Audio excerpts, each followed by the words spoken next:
Bom dia! Nosso trabalho é sobre o anexo 6 da RDC, que fala sobre as boas práticas para a preparação de dose unitária e unitarização de doses de medicamentos em serviços de saúde. O grupo é constituído por mim, Isabela Macedo e Sabrina Veras.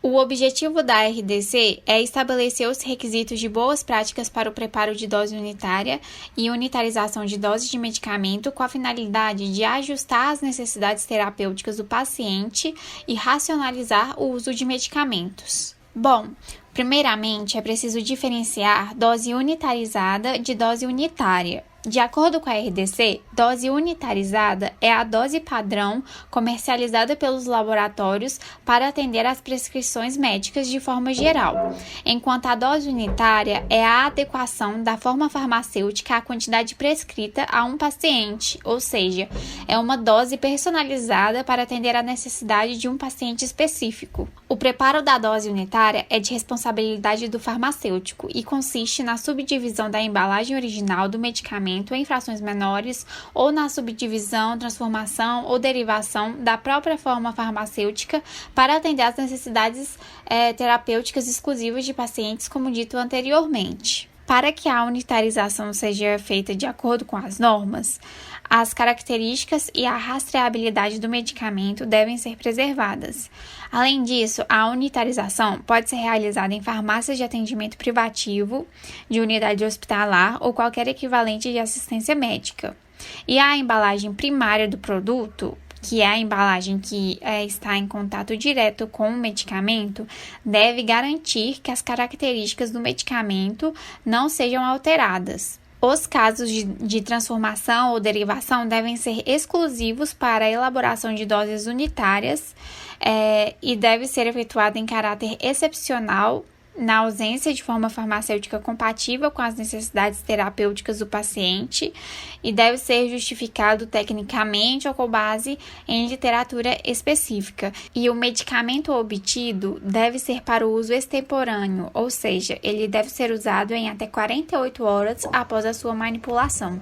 Dando continuidade agora sobre os procedimentos operacionais padrões, eles devem ser descritos para rótulos e embalagens, e também para a prevenção de trocas e misturas de medicamentos, sendo, portanto, vedada a realização de procedimentos de preparação concomitante de doses unitárias ou unitarização de doses de mais de um medicamento, para evitar possíveis contaminações. Aqui a gente colocou um exemplo de como deve ser feito esse controle, então deve conter a denominação comum brasileira. Caso não haja brasileira, deve colocar a denominação comum internacional, a concentração do medicamento, a data de validade, o responsável, a via de administração e o código de identificação. Então, de forma geral, a gente percebe que o anexo 6 prioriza as boas práticas a serem adotadas em uma farmácia, com foco na dispensação e manipulação de medicamentos pelo farmacêutico para o atendimento em serviços de saúde. A dose unitária e a unitarização da dose estão relacionadas com o cumprimento do receituário, como citamos anteriormente, realizando a adequação do medicamento na dose prescrita, de acordo com a terapêutica adotada pelo médico.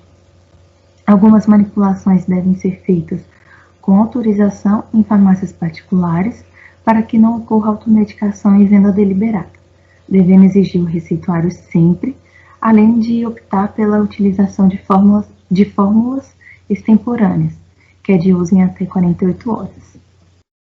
É exigida a dispensação e manipulação responsável e correta, devendo fazer os devidos registros de todos os processos, para facilitar a rastreabilidade caso haja eventuais problemas. Esses registros devem ser feitos em um livro de registros de receituário ou equivalente eletrônico, contendo todas as informações sobre o medicamento, os processos, o profissional. A gente colocou um exemplo. Então, aqui está como deve ser descrito, né? Então, a gente tem que deve conter a denominação comum brasileira ou a internacional, a data da submissão, que é quando o receituário chega na farmácia para pedir por alguma operação, né, por algum medicamento, o nome comercial do medicamento, o nome do fabricante, o número do lote, a data de validade, o código de identificação, a data de validade da dose unitária, o profissional responsável e a operação realizada no medicamento.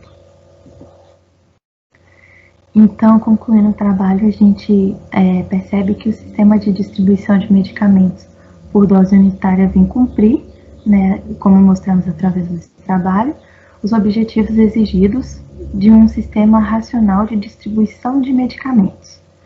O melhor controle do processo permite que o medicamento chegue ao paciente na dose, via e hora correta. A abolição de transcrições da prescrição médica e a sua revisão pelo farmacêutico diminuem a probabilidade de ocorrer erros de medicação. Então, a gente percebe também que o profissional farmacêutico é o que está no caminho entre o paciente e a terapêutica, então é uma profissão que exige muita responsabilidade, né, em relação aos cuidados que se devem ter, tanto na orientação como na orientação do paciente, quanto na manipulação, né, dos medicamentos de uma forma geral. Então, essa foi a apresentação sobre o anexo 6 da RDC 67. Obrigada pela atenção.